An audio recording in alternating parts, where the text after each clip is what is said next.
పురుకొల్పబడాలి. అనేక మంది కొరకు ఏం చేయాలి? నేను ఊరుకుంటలేను. నేను ఊరికనే ఎంత ఎంత ఎంత ఎన్నిసార్లు చెప్పినా పండుకోవడానికి మాత్రమే సమయం ఇస్తూ ఉంటారు ఎక్కువ మంది. ఆ సమయంలో 5 నిమిషాలు మోకరించి అనేకమైన ఆత్మలు నశించిపోతున్నాయి. వాటి కొరకు నువ్వు ప్రార్థన చేయలేవా? ప్రార్థన?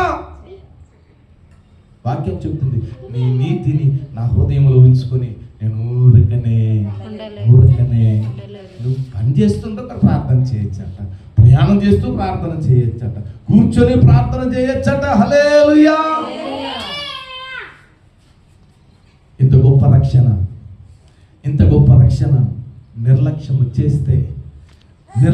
చేస్తే రాబో ఉగ్రత నుండి నువ్వు ఎలాగూ తప్పించుకుంటావు?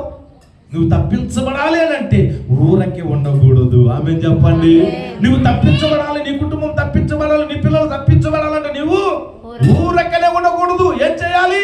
ప్రార్థన చేయాలి. నశించిపోతున్న ప్రజల